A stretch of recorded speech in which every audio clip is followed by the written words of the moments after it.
Everyone,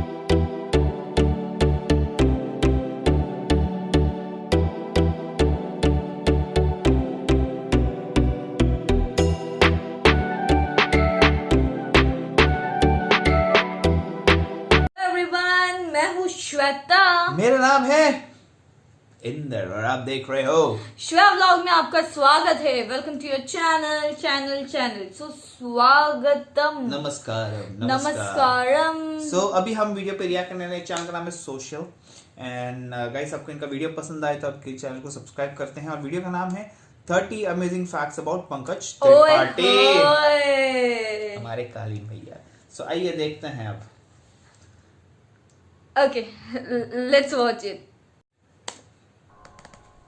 welcome to social. Pankaj Tripathi इतने बेहतरीन actor हैं जिनकी फिल्म्स को देखकर आप उनसे हमेशा रिलेट कर पाते हैं। पंकज की डायलॉग डिलीवरी हो या फिर उनकी लाइफ को लेकर फिलॉसफी, पंकज बहुत ही हम्बल नजर आते हैं। पंकज की लाइफ भी किसी इंस्पिरेशन से कम नहीं है, जहां एक्टर बनने के लिए उन्होंने कई सालों तक मेहनत की है और बहुत रिजेक्शंस भी फेस किए हैं। इस वीडियो में हम आपको पंकज त्रिपाठी की लाइफ से जुड़े 30 ऐसे फैक्ट्स बताएंगे जिनसे आप उन्हें और भी बेहतर तरीके से जान पाएंगे। तो आपसे रिक्वेस्ट है कि इस वीडियो को आप एंड तक जरूर देखें। और ये भी मान के आया था कि अगर नहीं देंगे सिनेमा वाले काम तो कुछ नहीं, अपना ईंट पत्थर उठा के मैं अपना पेट तो पाल लूंगा ना। 300 रुपये तो कहीं भी कमा सकता हूँ, 400 रुपये। नंबर 1, पंकज त्रिपाठी बिहार के एक छोटे से गांव में बॉर्न एंड बॉट अप हैं, जहां उनके फादर एक किसान थे। पंकज ने खुद भी अपनी पढ़ाई के साथ साथ खेतों में काम किया है। बचपन से पंकज को एक्टिंग का शौक था, जहां वो फेस्टिवल्स के टाइम पर नुक्कड़ नाटक में हिस्सा लिया करते थे। उनका नाटक देखकर सब लोग उन्हें बहुत अप्रिशिएट किया करते थे, जिससे पंकज एक्टिंग में और इंटरेस्ट लेने लगे। आप अकेले रहते हैं? नहीं, हम पिताजी के साथ रहते हैं। पिताजी अकेले रहते हैं। नंबर 2, पंकज के फादर चाहते थे कि वो आगे चलकर एक डॉक्टर बने, जिसके लिए पंकज को कोचिंग के लिए शहर भेज दिया गया। पर पंकज का मन डॉक्टर बनने में कभी नहीं था। पंकज ने डॉक्टरी के लिए 2 बार एग्जाम्स भी दिए, पर वो उन एग्जाम्स को क्लियर नहीं कर पाए। उन्हें कुछ समझ नहीं आ रहा था कि आगे वो क्या करें, तो पंकज ने होटल मैनेजमेंट में ग्रेजुएशन का कोर्स किया। अपनी पढ़ाई के साथ साथ पंकज थिएटर में भी एक्टिव रहते थे और कभी भी उन्होंने थिएटर को करना बंद नहीं किया। नंबर 3, पंकज जानते थे कि एक्टिंग से पैसे कमाना उनके लिए बहुत मुश्किल होगा और मुंबई जाकर स्ट्रगल करने का ऑप्शन भी उनके पास नहीं था। उनके ऊपर फैमिली की रिस्पॉन्सिबिलिटीज थी और वो इस बात को बहुत अच्छे से समझते थे। इसलिए ग्रेजुएशन के बाद पंकज ने एक 5 स्टार होटल में जॉब करना शुरू किया। इस जॉब से उनके फाइनेंसेस मैनेज हो जाते थे और वो ठीक ठाक पैसे भी बचा लेते थे। उनकी होटल में नाइट शिफ्ट हुआ करती थी, जिससे उन्हें दिन में थिएटर के लिए भी थोड़ा टाइम मिल जाता था। क्या बात है, इतनी मेहनत। नंबर 4, पंकज ने 2 साल तक होटल में काम किया, फिर उनका इस प्रोफेशन से मन उठ गया। Pankaj as a theatre actor काफी पॉपुलर हो गए थे और अब उनका मन था कि वो दिल्ली जाकर नेशनल स्कूल ऑफ ड्रामा में एडमिशन लें। अपनी जॉब को बीच में छोड़ना उनके लिए आसान नहीं था, क्योंकि उन्हें अपनी फैमिली को भी इसके बारे में बताना था। पंकज ने अपनी फैमिली को बताया कि जॉब छोड़कर अब वो एनएसडी से पढ़ना चाहते हैं और बहुत कॉन्फिडेंटली उन्होंने कह दिया कि एनएसडी से पढ़ने के बाद मेरी गवर्नमेंट जॉब लग जाएगी। वेरी गुड, जाओ। इस बात को सुनकर उनके फादर ने भी ज्यादा ऑब्जेक्ट नहीं किया, पर पंकज को कहा कि तुम्हें दिल्ली जाकर अपने खर्चे खुद उठाने होंगे। बहुत बढ़िया, एकदम चरम सुख, आनंद। नंबर 5, पंकज फिर दिल्ली पहुंचे और उन्हें लगा कि वो आराम से एनएसडी में एडमिशन पा लेंगे, पर वहां जाकर उन्हें रियलिटी का पता चला। एनएसडी के एग्जाम में ही इतने बेहतरीन थिएटर आर्टिस्ट आए हुए थे, जिसे देखकर पंकज को रियलाइज हुआ कि यहाँ एडमिशन लेना आसान नहीं होने वाला है। पंकज पहले साल एनएसडी का एग्जाम क्लियर नहीं कर पाए और फिर दूसरे साल दोबारा उन्होंने इसका एग्जाम दिया, पर फिर भी उनसे एग्जाम क्लियर नहीं हुआ। इसके बाद तीसरे साल उन्होंने फिर से ट्राई किया और इस बार उनका सिलेक्शन हो गया। नंबर 6, पंकज एनएसडी से 2004 में पास आउट हुए और उसी साल उनकी शादी मृदुला जी से हो गई थी। मृदुला और पंकज एक दूसरे को 10 सालों से जानते थे, जहां पहली बार दोनों की मुलाकात पंकज की सिस्टर की शादी पर हुई थी। ये बात 1994 या 95 की है और उस वक्त रिलेशनशिप्स का ट्रेंड बहुत ही अलग होता था। पंकज ने एक इंटरव्यू में बताया कि जिस दिन मैंने मृदुला को पहली बार देखा था, उसी दिन मुझे पता चल गया था कि मृदुला ही मेरी लाइफ पार्टनर बनेगी। एनएसडी में जब पंकज का सिलेक्शन नहीं हो रहा था, तो भी मृदुला ने ही उन्हें हमेशा मोटिवेट किया और एनएसडी से पास आउट होते ही दोनों ने शादी कर ली थी। और तुम्हारी जनरेशन का प्यार है, फर्स्ट टाइम देखा तुझे लव हो गया, सेकंड टाइम में सब हो गया। नंबर 7, पंकज ने इंडस्ट्री में 8 सालों तक स्ट्रगल किया है, जहां उनकी पहली स्क्रीन अपीयरेंस फिल्म रन में थी, जहां उनका बस कुछ सेकंड्स का ही सीन था। 5 रुपए वाला चिकन बिरयानी भैया, वो कौवा बिरयानी है। नंबर 8, जब पंकज को रन फिल्म के लिए चेक दिया गया तो फिल्म की प्रोड्यूसर श्रीदेवी रही थी और उन्हीं का सिग्नेचर उस चेक पर था। उस चेक को पंकज संभाल के रखना चाहते थे क्योंकि श्रीदेवी के वो बहुत बड़े फैन थे, पर दूसरी तरफ उन्हें ये पैसे भी चाहिए थे। पंकज ने बैंक से रिक्वेस्ट भी किया कि चेक कैश करने के बाद वो उन्हें चेक कैंसिल कर वापस कर दें, पर बैंक ने उनकी बात नहीं मानी। इसके अलावा श्रीदेवी और उनसे जुड़ा एक और कोइंसिडेंस भी है जिसे शायद ही आप जानते हो। फिल्म गुंजन सक्सेना में जानवी कपूर के फादर का रोल पंकज ने ही किया है और कितनी इंस्पायरिंग बात है कि एक वक्त वो श्रीदेवी के सिग्नेचर तक नहीं ले पाए थे और आज उन्हीं की डॉटर के साथ वो काम कर रहे थे। नंबर 9, पंकज त्रिपाठी की इंडस्ट्री में breakthrough performance gangs of Wasseypur में सुल्तान के कैरेक्टर से हुई। इस रोल के लिए पंकज का ऑडिशन ऑलमोस्ट 8 आवर्स तक चला था, जहां कास्टिंग डायरेक्टर ने पंकज से सुल्तान के सारे सीन्स एक्ट करवाए थे। उनका ऑडिशन देखकर सभी बहुत इंप्रेस हुए थे, पर अनुराग कश्यप को पंकज का ऑडिशन इतना पसंद नहीं आया था। बाद में अनुराग को कास्टिंग टीम ने कन्विंस किया कि इस रोल को पंकज के अलावा कोई और नहीं कर पाएगा, और फिर अनुराग ने भी रियलाइज किया कि शायद पंकज ही इस रोल के लिए परफेक्ट हैं। हम मत बोलिए, अपने साथ मत जोड़िए, हमको अलग है। नंबर 10, गैंग्स ऑफ वासेपुर की शूट के दौरान जब अनुराग पंकज से रोज मिलने लगे तो उन्हें समझ आया कि पंकज कितने अलग तरह के एक्टर हैं। अनुराग को पंकज के सभी सीन्स शूट करने में मजा आता था क्योंकि अनुराग की तरह पंकज भी अपने सीन्स को इम्प्रोवाइज करना पसंद करते थे। फिल्म की शूटिंग खत्म होने के बाद जब फिल्म की एडिटिंग हुई तो अनुराग ने पंकज को कॉल किया और बताया कि पंकज सर, आपका कैरेक्टर फिल्म में बहुत अच्छे से बाहर आया है, जब लोग ये फिल्म देखेंगे तो आपके फैन ही हो जाएंगे। ये बात सुनकर पंकज खुश होने की बजाय एकदम रोने ही लग गए। उन्होंने रियलाइज किया कि इतने सालों के हार्डवर्क के बाद अब शायद उन्हें लोग जानने लग जाएं, और फिल्म की रिलीज के बाद बिल्कुल वैसा ही हुआ। वासेपुर है, यहाँ कबूतर भी एक पंख से उड़ता है और दूसरे से अपना इज्जत बचाता है। नंबर 11, फिल्म फुकरे में पंकज ने पहली बार एक कॉमिक कैरेक्टर प्ले किया था जहां वो पंडित जी के रोल में नजर आते हैं। ऑडियंस ने उनका रोल भी काफी पसंद किया, जिसके बाद पंकज को कई और कॉमेडी फिल्म्स में साइन किया जाने लगा। पंडित जी आप? नंबर 12, ये बात ज्यादा लोग नहीं जानते हैं कि पंकज त्रिपाठी 2004 की फिल्म लक्ष्य में भी होने वाले थे। हु आर यू के ऑडिशंस के थ्रू पंकज को फिल्म में सिलेक्ट भी कर लिया गया था, जहां उन्होंने ऋतिक रोशन के साथ लद्दाख जाकर शूट किया था। पंकज के लिए भी एक बड़ी बात थी कि ऋतिक रोशन जैसे एक्टर के साथ उन्हें काम करने को मिल रहा था और उनके पूरे गाँव में ये बात फैल चुकी थी। पंकज भी फिल्म को लेकर काफी श्योर थे और फिल्म के रिलीज होते ही वो अपनी फैमिली के साथ थिएटर पहुंच गए। वहां जाकर उन्होंने देखा कि उनका पूरे का पूरा रोल काट दिया गया है, जिसे देखकर उन्हें बहुत दुख हुआ था। नंबर 13, आगे जाकर पंकज ने दोबारा ऋतिक के साथ फिल्म अग्निपथ में काम किया, जहां उनका उतना बड़ा रोल नहीं था। फिर 2018 में पंकज ऋतिक के साथ फिल्म सुपर 30 में नजर आते हैं, जहां उनका रोल एक मिनिस्टर का था। फिल्म के एक सीन में ऋतिक का कैरेक्टर पंकज से हेल्प मांगता है और वो उन्हें उसी वक्त मना कर देते हैं। इस सीन की शूटिंग के वक्त पंकज ने ऋतिक को याद दिलाया कि उन्होंने फिल्म लक्ष्य में भी साथ में काम किया है। ऋतिक ऑलमोस्ट इस बात को भूल ही चुके थे और फिर पंकज ने उन्हें बताया कि फिल्म में मेरा रोल काट दिया गया था। नंबर 14, सभी आउटसाइडर्स की तरह पंकज त्रिपाठी ने भी अपने कैरेक्टर की शुरुआत में काफी रिजेक्शंस फेस किए हैं। एक इंटरव्यू में उन्होंने बताया कि असिस्टेंट डायरेक्टर्स मेरा ऑडिशन लिए बिना ही मुझे नॉट फिट बोलकर रिजेक्ट कर दिया करते थे। ऐसे मुझे अपना टैलेंट दिखाने का मौका ही नहीं मिलता था, बस मेरे लुक्स को देखकर ही ये डिसीजन ले लिया जाता था। मैं इतना नॉट फिट होने लगा था, मुझे घर जाने में डर लगता था, बीबी भी नॉट फिट ना बोल दे। नंबर 15, पंकज जब फिल्मों में काम ढूंढने के लिए स्ट्रगल कर रहे थे तो उनके लिए फैमिली के फाइनेंसेस संभालना मुश्किल हो जाता था। उस वक्त उनकी वाइफ मृदुला ने ही सारी रिस्पॉन्सिबिलिटीज को मैनेज किया था, जिसके बारे में पंकज ने खुद कई इंटरव्यूज में बताया है। पंकज ने कहा कि मेरे एक्टर बनने की जर्नी में मेरी वाइफ का सबसे बड़ा कंट्रीब्यूशन रहा है। उन्होंने मुझे कह दिया था कि तुम जाकर मेहनत करो, घर के खर्चे मैं संभाल लूंगी।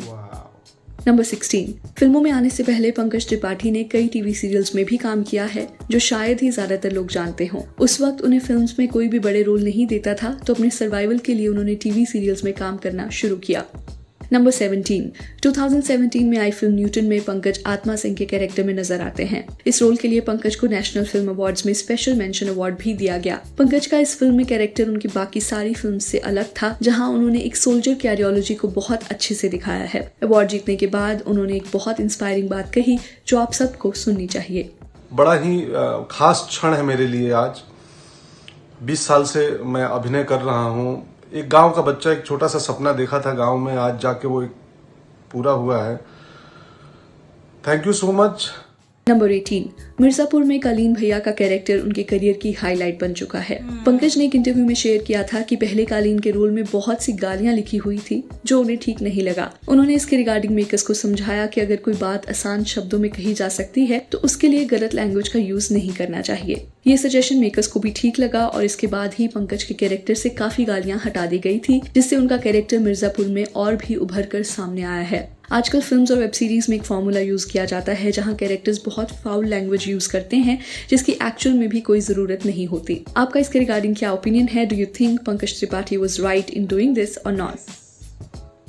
नंबर 19, आप सबको फिल्म स्त्री का आधार कार्ड वाला डायलॉग तो याद ही होगा। बहुत कम लोग जानते हैं कि ये डायलॉग कभी लिखा ही नहीं गया था और शूटिंग के दिन पंकज ने खुद इस डायलॉग को सीन में ऐड किया था। पंकज ने एक इंटरव्यू में रिवील किया था कि उन दिनों उन्हें आधार कार्ड अपडेट करने के बहुत मैसेजेस आया करते थे, तो वहां से उन्होंने सीन को आइडिएट किया था। सबका आधार लिंक है उसके पास। अच्छा चुप।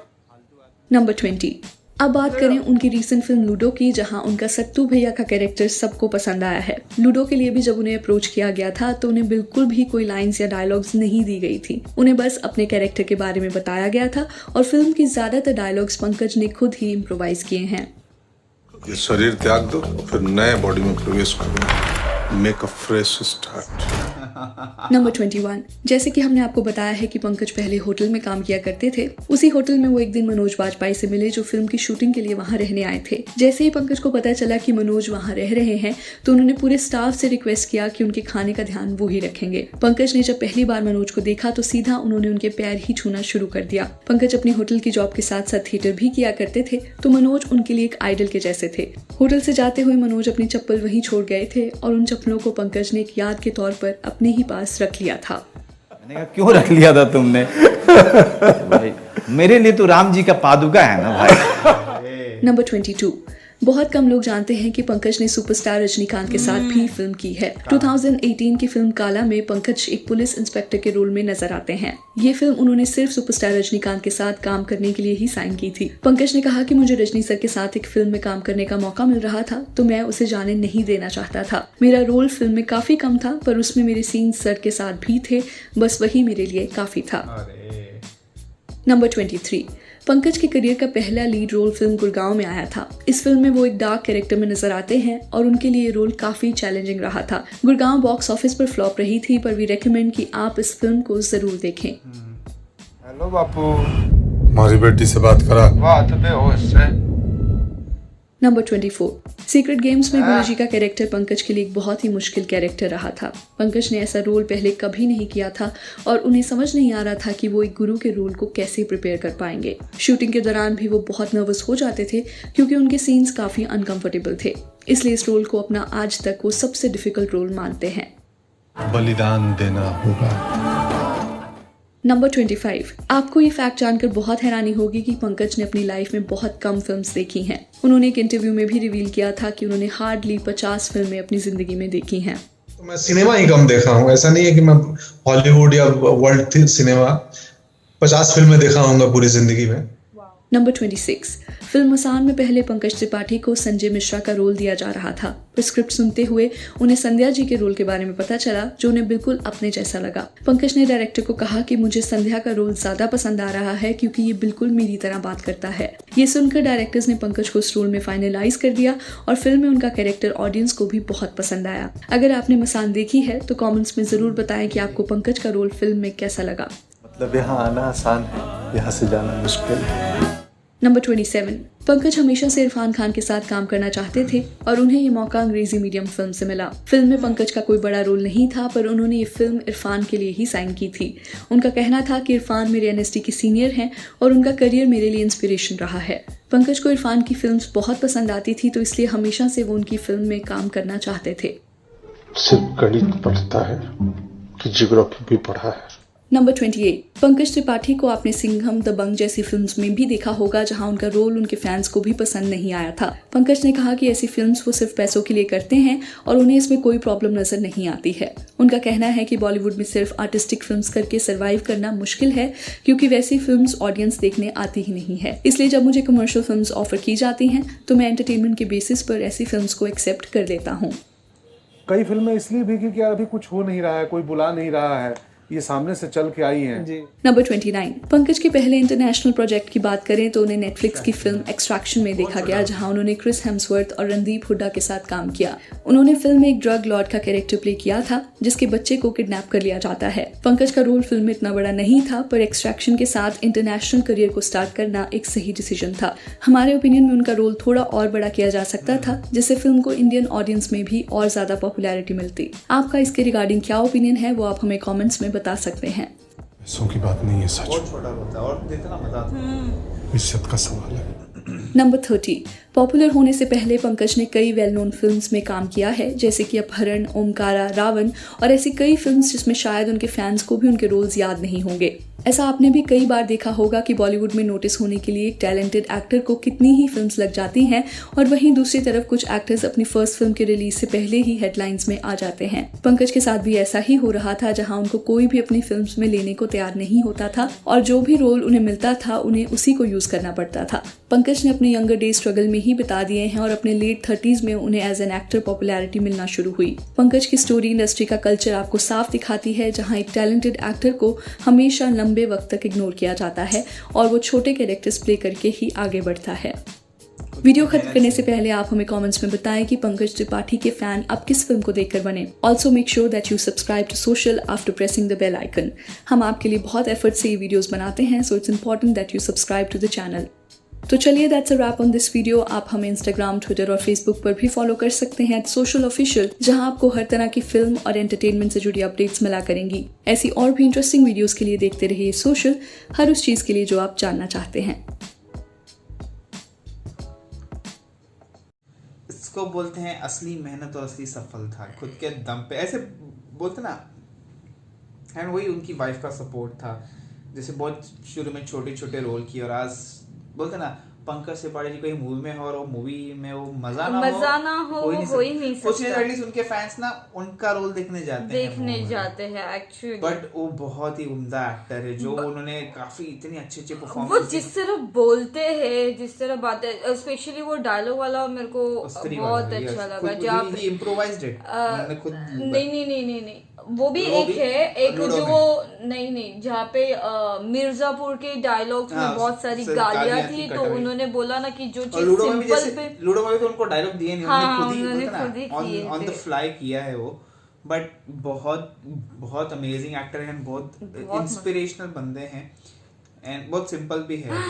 बोलते मैंने लाइक इनकी जो वेब सीरीज थी सीक्रेट गेम्स और भी बहुत सारी थी, जहाँ पे यहाँ पे वो कोर्ट वाला, जहाँ पे वो था ना खुजली करके ओ खुजली, अभी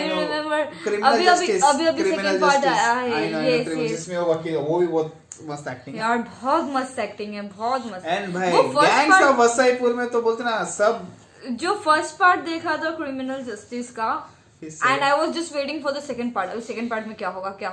And yes, gang of Wasseypur, wow. बहुत प्यारे एक्टर हैं। इन्होंने ना लिटरली इनकी पहचान बोलते ना एक सीढ़ी चढ़ी है उन्होंने अपने दम पे, एक स्टेप 2 स्टेप ले लेके आज वो मुकाम पे पहुंचे हैं। जहाँ पे उन्होंने बोला रजनीकांत सर जी का नाम आ गया, तो वहीं पे मैंने साइन कर दी इरफान खान के लिए। ऊपर से मनोज आज की चप्पल, वो मैंने वो कपिल शर्मा शो में सुना था, मैंने वो किस्सा बताया था। मैंने नहीं सुना था। बट अगेन बहुत बढ़िया। We love you Pankaj Tripathi ji, हमें ऐसी एंटरटेन करते रहिए अपने धमाकेदार किरदारों से। अरे यार बहुत पूरा देश नहीं पूरी दुनिया आपकी फैन होगी। अभी तो इंटरनेशनल एक्सट्रैक्शन भी देखी, बहुत छोटा रोल था, देखी मैंने मूवी। आएंगे बहुत जल्द आएंगे। जिस दिन वो बड़ी मूवी में आ गए ना वर्ल्ड स्टेज पे, फिर तो आग लगा दोगे यार। But we love you and guys, हमारी वीडियो को like, subscribe, share, comment and click on the bell icon. Bye. Tell me pretty lies, look me in the face, tell me that you love me, even if it's fake.